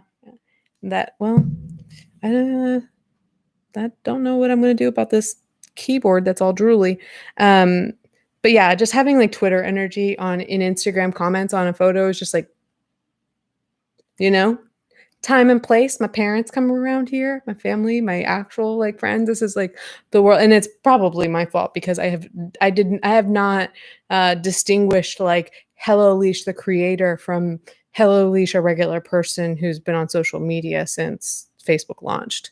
So I'm only like half complaining, like jokingly complaining, because like that's on me. This is a business now, and I don't have a separate account for that. But oh well. I noticed some of you guys are following my mom on Instagram. It's so cute. And then as soon as I told my mom, like, people are following you on Instagram because of me, then right after that, her Instagram account gets hacked, and I'm like, Mom, why are you posting about free Ray-Bans? I'm like, ugh. So, let me see. What was I saying? Oh, Danny, your kids are teething. You are a literal saint. I think everybody knows that. So yeah, and I did kind of want to share with you guys that I have faith that most of the people that are here, because it's so much smaller audience than usual, and these are, you guys are my people. Like the aim was not to get a huge audience. The aim was to have a meaningful conversation with the small group of people that want to have that with me and that are open to me having that right now. And that's not everybody. But I do think that like having to stop, cat hairs in the air, I gotta move it out of the way. Taking a moment to stop and also like find new content to consume, because fact of the matter is, no matter what I'm doing, my brain goes a million miles a minute, especially like when I don't have something that I'm like listening to or watching or something like that, or, you know, that I'm reading or a game I'm playing or something like that. Usually, honestly, I have to be doing 2 of those things at a time. So one thing that I started doing was exploring other creators on YouTube. And I don't think I'm quite ready to say who, because people get so divisive when you say who some of these ideas come from. In fact, one of these creators said that they were advised not to say anything on YouTube that lets anybody know like who you are, what you do, or what you believe. I'm like, fuck. Everybody knows all that stuff about me, so I guess I'm set up for failure. But at the same time, it creates for a more like genuine experience here. And so if that means that I'm not going to like scale my channel at some like rapid pace that's going to make me rich, like that's not what I want. What I want to do is enjoy what I'm putting out, enjoy the sense of community that I have with people. And then if I make some money off of that, great. If it gets to the point where I can make a living off of that and be happy, that's the important part. Great. It's such a tricky thing though, but I would only want to do that if I were genuine. And I think part of some of the frustration, so before even the stuff that happened 2 weeks ago even happened, I told my channel in a video that came out, the Emma Chamberlain video, my last video, and in different places online, I said, I'm going to be going in probably a different direction with my channel. And just in all transparency, a lot of what that means is just not talking about Gabby Hanna. And like, coincidentally, nothing has been going on with her. So, great, like works for her, works for me, works for everybody, I hope. But and apologies to my patrons, because I'm probably going to say a lot of things that you already heard me say, but something that somebody pointed out to me, I've said in many ways that like, hey, like the obsession that I have with this person is not so much with them as a person, as an individual. It's more kind of them as a concept. And I was criticized for dehumanizing her for that, but I don't mean to dehumanize her. I just mean, let me be very clear. I do not make videos where I talk about people for those videos to be consumed by those people. So if I make a video about, this week's video will be about Shane Dawson and Jeffree Star and that friendship and how it has created every single Dramageddon that we've had since 2018, one a year. We haven't had one in 2021, but that's not so Shane and Jeffree will watch them. I think that is a kind of a misconception with some commentary channels. Some commentary channels will make videos so that person will see it and take their advice or criticism or whatever it is.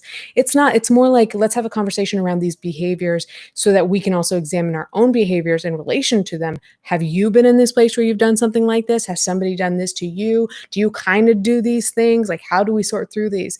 And so it became this like system of concepts, right? And that's a problem. And maybe they're my like fellow neurodivergents out there who are like, what I'm saying and kind of like describing my mind makes sense to you.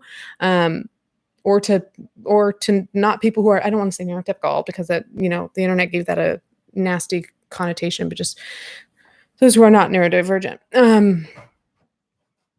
But the conversation became just this complex, like, okay, this situation happened, it brought up this conversation, but then this situation happened, it brought up this conversation, but then this one brings up this conversation, but then this one relates to these conversations. And it became very fascinating for me. And that is all.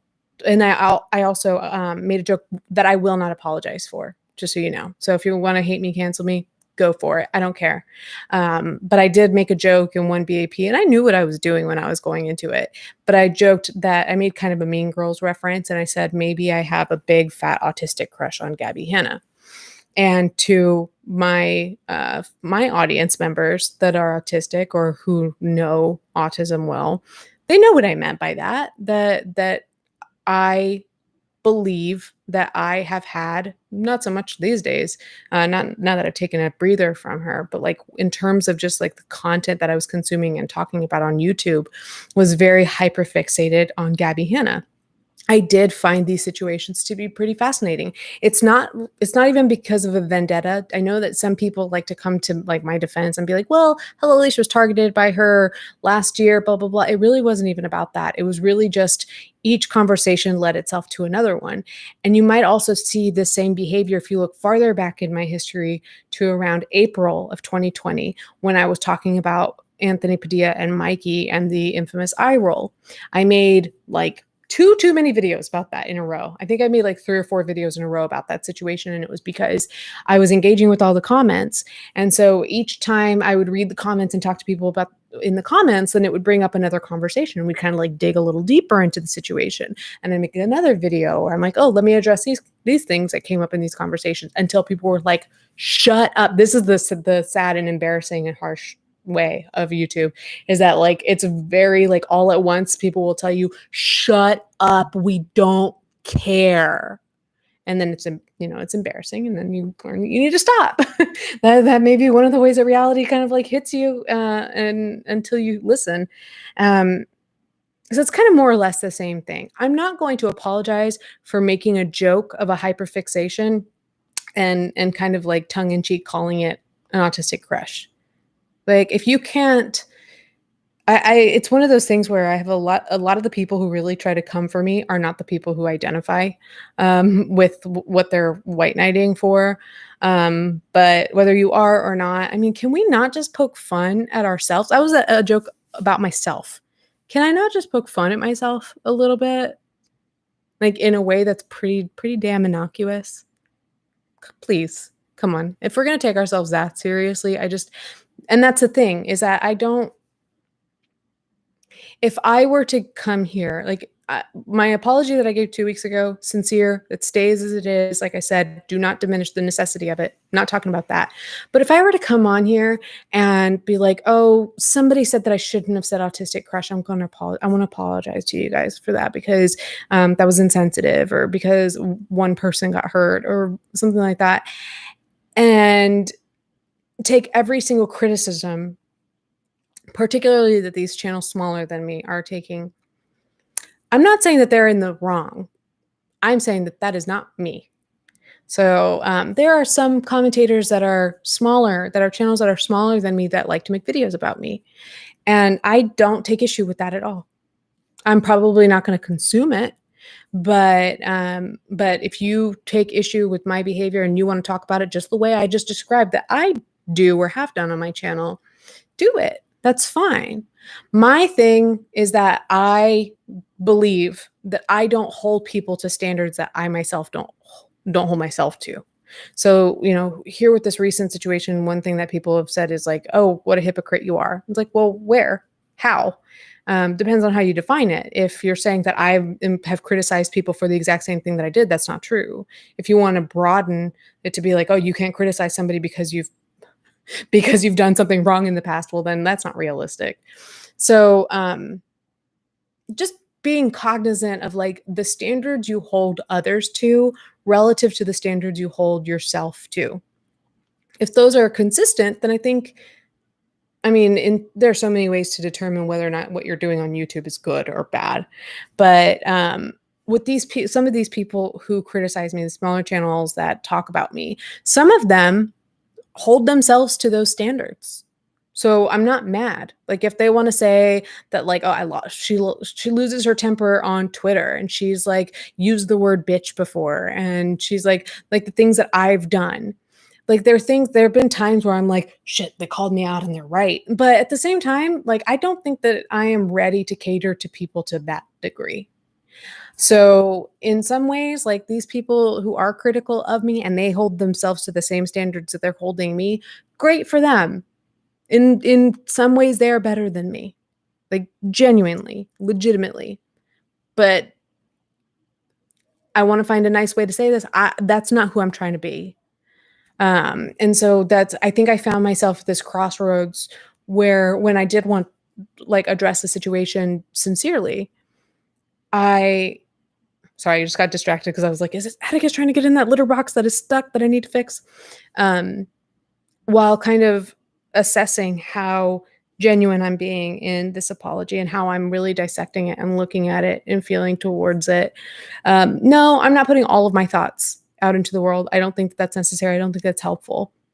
But it does make me assess like, okay, we got to make sure that we're being as authentic as we want to be. And for me, I want to be pretty damn authentic on YouTube. If that's going to get me in trouble sometimes, fine.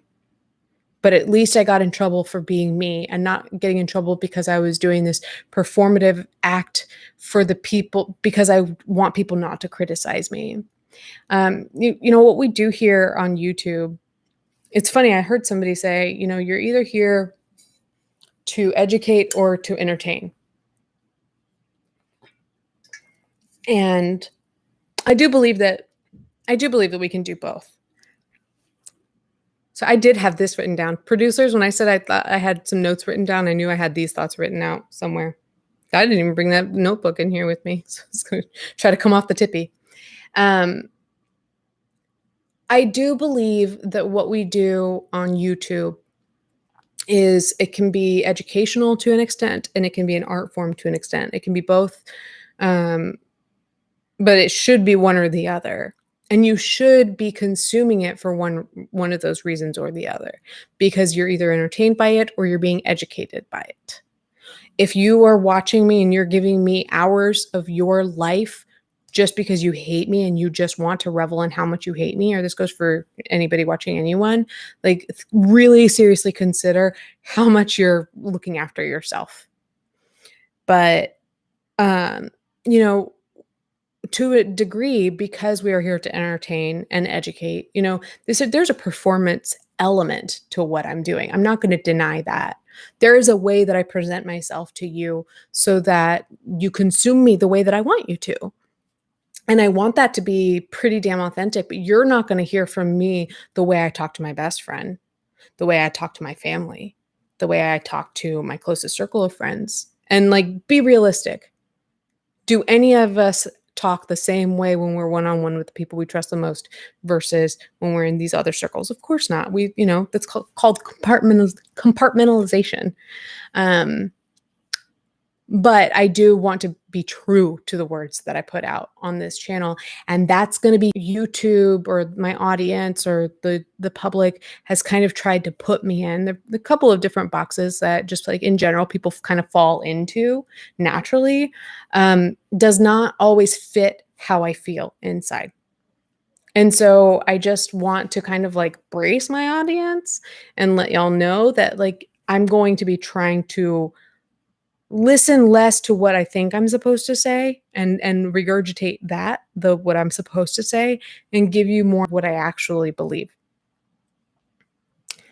And learning how to flesh those thoughts out and express them in a way that's helpful to people, that's going to be a process. So I said that I was like starting to consume different kinds of content, and somehow it was making me feel better. But I stopped consuming like the YouTube drama, which I'm going to have to consume some of it if I'm going to really commentate on YouTubers. But I started listening a lot to more content that's more on the philosophy side of YouTube, and some on the politics side of YouTube. And I realized, holy shit, I don't know anything. I kind of, in terms of what I know in terms of my own philosophy and like how introspective I am, and how those beliefs like shape who I am, and how like I think I'm more spot on with how introspective and self-aware I am. That, from this content that I've consumed, I'm like, okay, I'm relating to these things that I'm hearing, but also listening to myself back in this other context I'll tell you guys about. I'm like, okay, that is somebody who more or less is pretty self-aware. What I realized I don't know shit about, and I don't think most of us do, if I'm being honest, is about politics. And that's something that I'm going to learn more about. Just not so that I can have a political opinion, because I think what's happening is I'm having an apolitical experience where I'm becoming either Atticus is staring at himself in the mirror. I'm becoming more of just somebody who's just outside of political parties, like either independent or just apolitical, or however you want to label me, is kind of where I feel like I'm landing. But just kind of observing how communities work, more or less. It looks like I might be disconnected.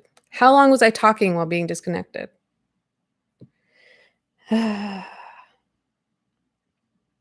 Well, I'm talking and I'm hoping that everything... Wait, I'm going to check my phone. I see the chat is moving.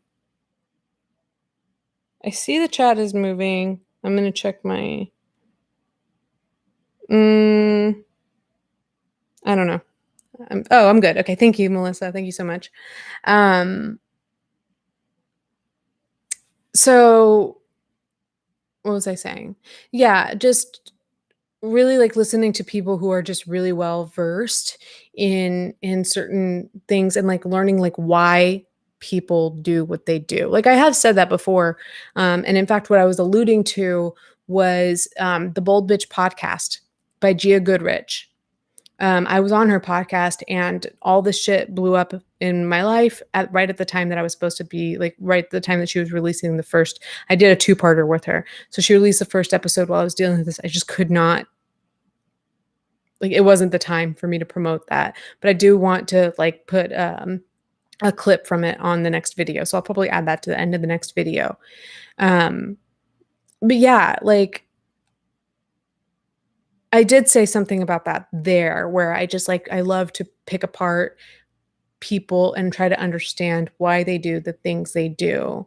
And really listening to like the philosophy side of YouTube is pretty illuminating, but the politics side, I'm like, oh, I didn't realize that there was that this is just so complicated, that it's so complicated and like honestly mathematical. Like that's why people have predicted like this is what's going to happen in this year, and it's happened. Not because these people are magical. It's because this shit is predictable.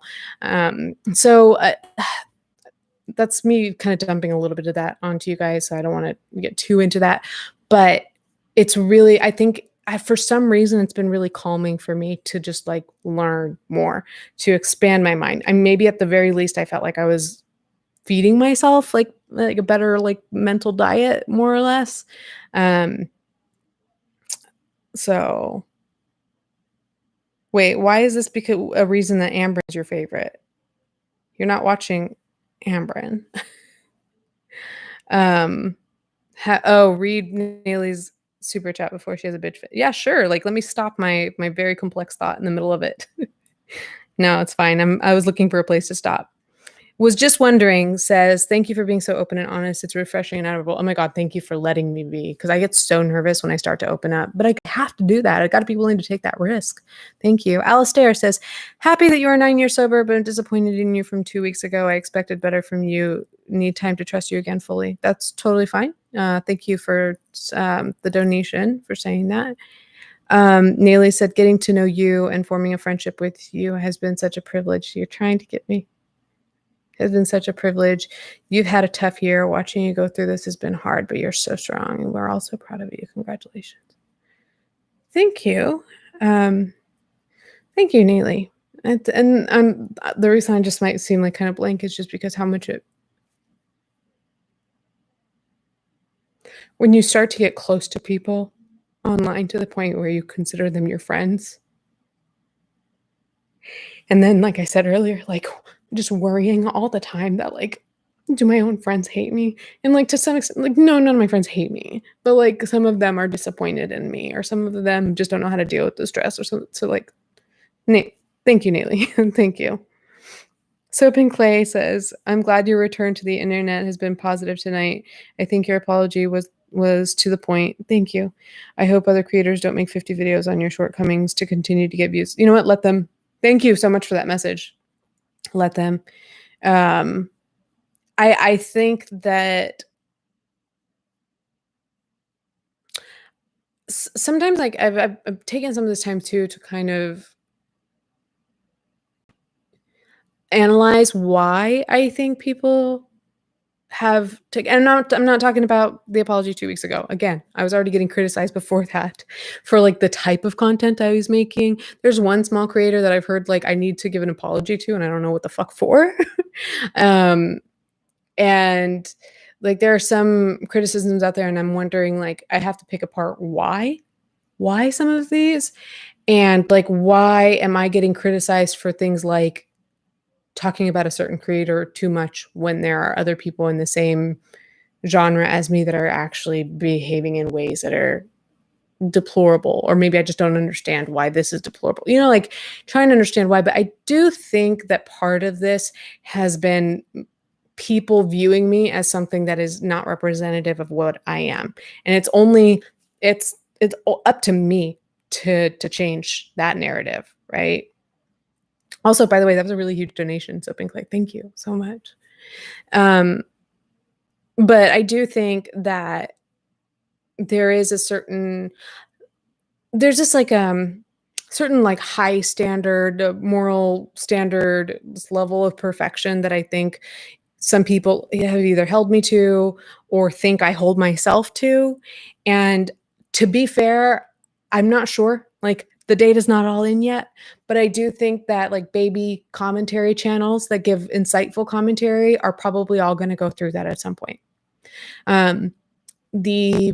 The like smaller creators I've talked about, there have been smaller creators that have had some really critical things to say of me, and I've noticed some of them kind of falling into some of the same traps that they've criticized me for. And I haven't commented on their videos or like gone public to call them out or anything like that. I don't care to. Like I said, like as goofy as it sounds, like this journey, like I had to figure this out and I'm still figuring it out. That's the title of this video. I'm still going to continue to figure this out if I continue to stay on YouTube, and they're going to have their own journey with it. But I do remember what it felt like to be at 10K and your whole audience base for the most part is people who love you and agree with you. Just know that when you get to a certain point where you have a certain amount of exposure, you can like, you're not going to have an echo chamber. So it's funny because one of the ironies of this is like people telling me that I'm in an echo chamber when it's like, do you have any idea how much my audience disagrees with me? one of my very loyal followers who comes to all of these things just came here to let me know that they're disappointed in me. And if you take time to join the Patreon and pay attention, like it hasn't been easy. And that's because I don't surround myself with people who are going to just like feed me what I want to hear. They tell me what either I need to hear or just what they need to say. And when your audience gets to a certain size, there's like, I don't know if it's really all that feasible to think that people stay in echo chambers. When your channel is small, like it's easy. It's much easier. That's all I can say. It's much easier. You get to a point where you're like, holy shit, why is everything different? And it's like, oh, because a lot more people see me these days. It's scary. Let me see. What was I going to say? Is there anything else I was going to say? But yeah, I want to be real. I think that I will say things that people won't like, for sure. Do I think that there will be like another scandal like what happened like 2 weeks ago? And I don't mean to diminish that. I'm just like meaning the severity of it. I don't think so. Because when somebody sought out to quote unquote audit me, which is like weird as hell. Sorry, I'm going to say it. Like I tried to conceive of like what there could be in the past. And I remember one time having like a karaoke recording or something similar to this, or like this very same song, because like that was a song that I wanted to like learn all the different verses to, just because it was so impressive. I remember that existed online, and I didn't ever think to like comb through like my old karaoke recordings. So I knew that had happened. I knew that was something that I did in the past that I learned. Like you see it in real time. I've said, didn't say this in my apology video, but my patrons pretty much know. Like if you go to the platform where those recordings were, you can see that after that happened, I was singing the same songs and skipping those words. So the real growth was there. It's in the pudding. It's not like I don't have to like convince anybody. And if I'm trying to convince anybody, that person's just doesn't want to see that it's true. But I genuinely don't believe that there's anything else out there like that. Like like the bad shit that I've done in my life that is embarrassing and stuff, I've already talked about in terms of like getting sober. I've talked about that on my channel, but I don't think that I've really done anything else that I think would really like hurt other people in the same way.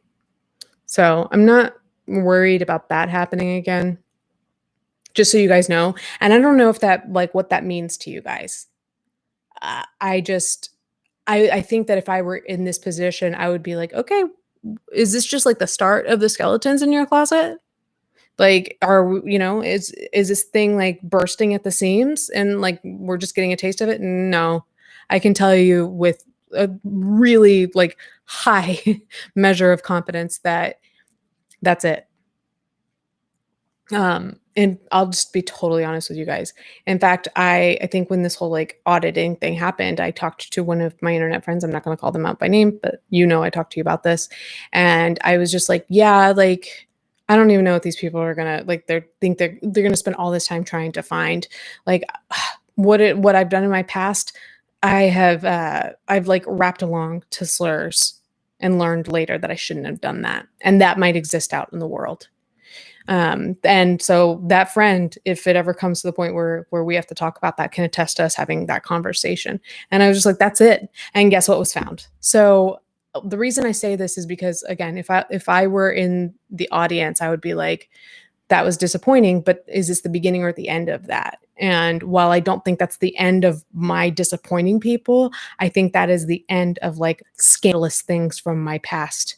And I don't see myself doing anything scandalous in the present or future, because at least not knowing better, um, which gets all kinds of complicated because I really didn't, I really was not trying to hurt anybody. I didn't think it was just stupid of me. I didn't think that I was hurting anybody. And that's the difference. And I know that to some people, they say, we don't want to hear the context. We don't want to hear about your intent. But then the people, I've noticed those people from the communities that are targeted by these words that I uttered in this context, they have asked me, can you tell me what was going through your head? Again, for the same reason that I would ask. Well, not necessarily like, is this the beginning or the end of your scandals? But like, if it were a slur that targeted one of my communities, I would be like, okay, so can you please tell me where your head was? Because I need to assess whether or not you are a danger to me. And that's my right to ask that of you. And so there were some people who identified that way, who asked me, can you please explain to me where your head was when this happened? And so I think that with those people, then, that you don't have to excuse the behavior, but there's at least a level of understanding that provides comfort for both parties, because we know that that's like the beginning and the end of it. And it's nothing more than that. And whether or not you believe me, that's up to you. That's fine. Whether or not you think I should talk about it, please give me the handbook on how to deal with this situation. But don't. Like, I understand, like, this is a very nuanced thing that I just have to move through in my own way. So, I kind of ended up going into a bunch of tangents. Yeah, dealing with scandals online is in the public eye is no joke. And in a way, I have at times been like, you know what? Let's try to find a way to be grateful that this is it, hopefully. But that this is the way that it happened. Just like I had a hate mob last year, and in ways I was like, thankfully it happened in this way, or that I had these people, or that this came of it, or whatever. So that's what I'm hoping, is that more of the real me will come out, that the people who dislike me will dislike me because of who I am. It's sad to see people like leave my audience because they think that those slurs have any sort of reflection on who I am or the way I speak, what's part of my character. Can I just tell you guys, like, kind of on a side note, because I know that one person, and this is all valid stuff for people to think. I heard that one of the creators that I really love said initially that like she wasn't all that hurt by it, but then her partner said something along the lines of, well, it is bad because now that's putting those words in her vocabulary, or something like that. In all translation, transparency, I didn't watch that. That was what somebody told me was said. But that was something that I was like, okay, I totally understand where that person's coming from when they say that. But at the same time, no, no, that doesn't put those words into my vocabulary. It's nasty to even utter them. So in that sense, yeah. But I just don't know if this, for anybody, like, you can relate to this and be like, oh, okay, I see how those are not part of your vocabulary. There's another word in that verse, and so many of you, fucking Neely is going to call me a prude. I know it. There are certain words in there that are not even slurs, but that I can't say. Like, I can't bring myself to utter in everyday language. Like, there is a P word to mean female genitalia in that verse that I rapped along to, and I can't say that. Like, I just can't say it I can say it, and here's the thing. I can say it in this context. I can be like, that person's being a pussy about that. I'm a pussy about saying the word that I just said, but I won't say it in that context. So I don't know what that means, if it means anything to anyone. But I just have a different experience than, of course, my harshest critics are going to attribute, rightly so, because they're not me. They don't know what all information to judge my true character on. It's the people who know me the best that have a better idea of what that character is.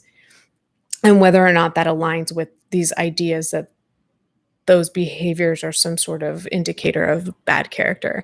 And that said, I do think that, and this is an idea I'm kind of workshopping, but I do think that the measure of your character or the quality of your character, you never hear me say people are good or bad, but I can talk about character. And I'm playing with this idea that the depth of your character it's consistent with how you act in relation to what you know.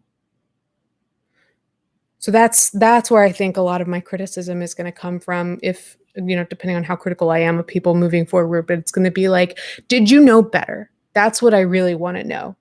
Like, I think we should call people out, and this is all, of course, we're in the age of call out culture, but call out things that are bad, of course, but really like measure somebody's character based on whether or not they knew better. And I'm not talking specifically to that situation. I'm just saying in general, that's just kind of an idea I'm playing with.